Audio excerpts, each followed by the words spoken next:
Maoist రహిత భారత్ లక్ష్యంతో కేంద్రం చేపట్టిన ఆపరేషన్ కగార్ ఆంధ్రప్రదేశ్లో విజయాన్ని సాధించింది. మావోయిస్టు కేంద్ర కమిటీలో ఏపీ నుంచి మిగిలిన ఏకైక నేత చెల్లూరి నారాయణరావు తన దళంతో సహా నేడు డీజీపీ ముందు లొంగిపోనున్నారు.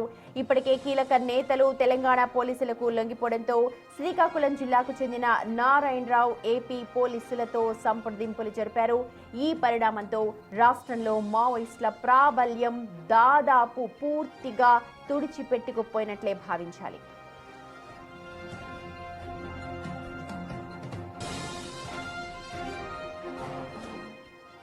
రైట్, మా ప్రతినిధి శివ జాయిన్ అవుతున్నారు మనతో. శివ, మార్చి 31 ఇంకొక రోజు మాత్రమే గడువు ఉంది ఆపరేషన్ కగార్ ముగియడానికి. ఇప్పుడు ఏపీలో నారాయణరావు లొంగుబాటుతో ఏపీలో మొత్తం మావోయిస్టు పార్టీ అగ్రనేతలు ఎవరు కూడా లేనట్టే మనం అనుకోవాలా?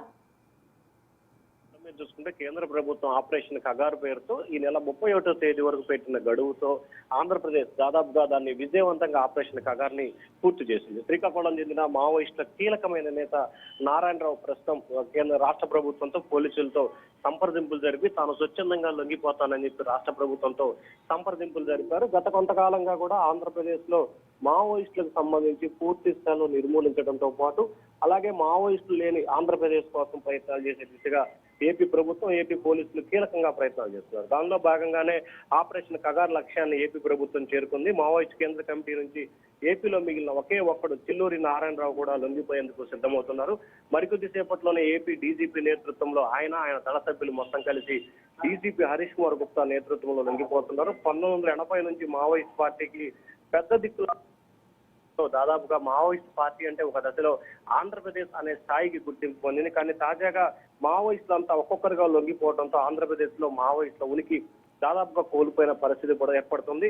నక్సల్ బరిలో పుట్టిన విప్లవ పార్టీలో సభ్యులు నక్సలైట్లుగా పిలిచేవారు. ఆ తర్వాత పీపుల్స్ వార్ గ్రూప్ గా కొండపల్లి సీతారామయ్య నాయకత్వంలో దేశంలో పలు రాష్ట్రాల్లో విస్తరించిన పరిస్థితి కనిపించింది. కానీ ఉమ్మడి శాఖని ఉమ్మడిగా ఏర్పాటు చేసి రాష్ట్ర పోలీసులు దేశంలో పలు రాష్ట్రాల పోలీసులు సంయుక్తంగా ఆపరేషన్ నిర్వహిస్తున్నారు. ఈ ఆపరేషన్ లో భాగంగా ఎక్కడా కూడా మావోయిస్టులు లేకుండా చేసే ప్రయత్నం చేస్తారు. గత నవంబర్ 3వ వారంలో హిడ్మా ఎన్కౌంటర్ తో కూడా దేశవ్యాప్తంగా ఆంధ్రప్రదేశ్ చర్చ మొదలైంది. మావోయిస్టులు రహస్యంగా ప్రయత్నాలు చేశారు. రాష్ట్రంలో ఒకప్పుడు మంత్రులని అలాగే ముఖ్యమంత్రులు సైతం కూడా క్లైంబోరం పెట్టిన పరిస్థితి కనిపించింది. మాజీ అప్పటి నేదురుమల్లి జనార్దన్ రెడ్డి కావచ్చు, ముఖ్యమంత్రి చంద్రబాబు గారు, ఇట్లా అనేక మంది ముఖ్యమంత్రులపై కూడా మావోయిస్టులు మందు మాత్రం పేల్చిన సంఘటన ఉంది. అనేక మంది అప్పటి హోంమంత్రి మాధవ్ రెడ్డి కావచ్చు, లేకపోతే చాలా మంది రాష్ట్ర కేంద్ర మంత్రులు, ఐపీఎస్ ఐఏఎస్ అధికారులు చాలా మందిని కూడా మావోయిస్టులు కాల్ చంపిన పరిస్థితి కనిపించింది.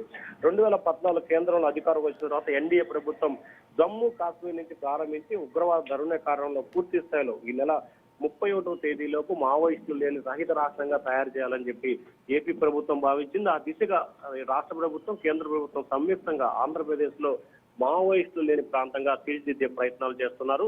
ఒక్కరోజు ముందుగా ఆంధ్రప్రదేశ్ లో అగ్రనాయకత్వం లేకుండా ఏపీ పోలీస్ శాఖ తీవ్రంగా కృషి చేసిందని చెప్పాలి. Sumathi. Right Shiva, thank you.